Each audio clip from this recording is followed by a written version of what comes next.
They're recent events that have pushed the relationship between police and the community to its limits. The use of force is a necessary part of the job, but even a single tragic event can cast a shadow over police departments around the country. We can build confidence and we can build trust, but it's not going to happen overnight.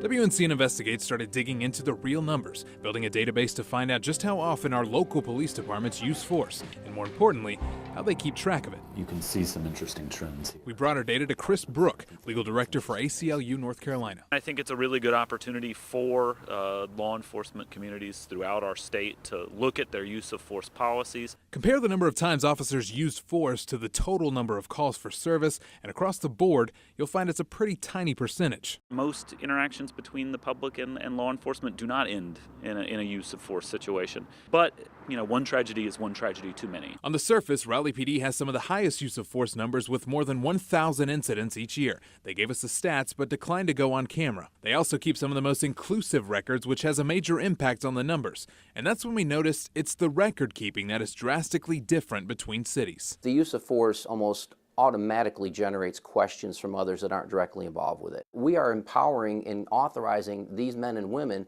to take away other people's civil rights and to take away their freedoms. Brandon Zudema is the police chief in Garner. His department has some of the highest numbers compared to other towns its size, but they were also very detailed in what they consider use of force. What I know is that our officers, when they have to use force, they do, and they use it correctly. Like Raleigh, Garner PD keeps track of every time an officer even points a weapon, which was the most common type of force they used. People tend to understand that if they have a gun drawn on them, that the officer is serious about what they mean, would much rather have compliance than actually having to apply a physical force or a taser or a baton or, heaven forbid, a firearm. Zudema says for his department, it's about being able to justify every incident. And it's also about transparency. It's about making sure that the community knows what we do and, more importantly, why do we do it. And that brings us to Durham. You're trespassing on city property. You must leave the property immediately. Durham police have faced some of the most notable use of force incidents, but their records tell a much different story.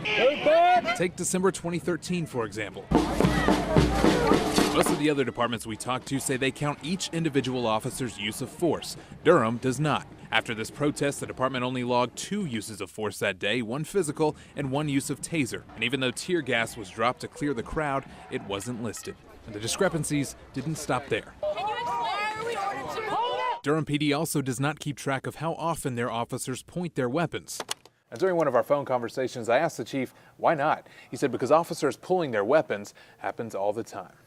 In their 2014 report, the use of firearms was nowhere to be found, only a category called Other, even though police shot a man in July and fired at suspects in December. And in 2013, a Durham officer shot and killed Jose Ocampo during a call. We checked the dates, and that incident isn't even recorded in their use of force records. That same year, officers also shot and killed Derek Walker, who was waving a gun downtown. But in their use of force reports, it's only listed as a use of physical force, not a firearm.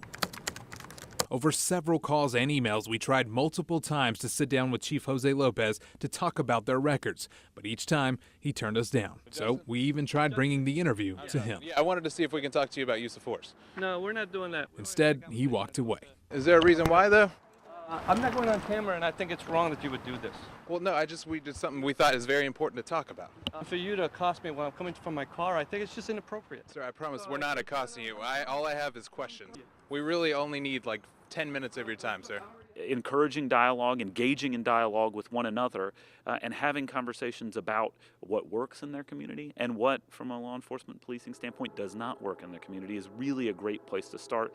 And that's how we find solutions to a lot of these challenges. The reality is it's a job like no other. Officers willing to put their lives on the line to protect ours. Our folks are very intelligent. They're very patient. They understand that the best weapon that they possess is right here. But Zudema says when it comes to use of force, trust not only has to be earned, it's something they're constantly working to maintain. We supplement, we grow, we do more, and try to make sure that we're using social media, we're using educational campaigns, we're communicating about what we do, and again, why we do it. That's the most important piece. Jonathan Rodriguez, WNCN News.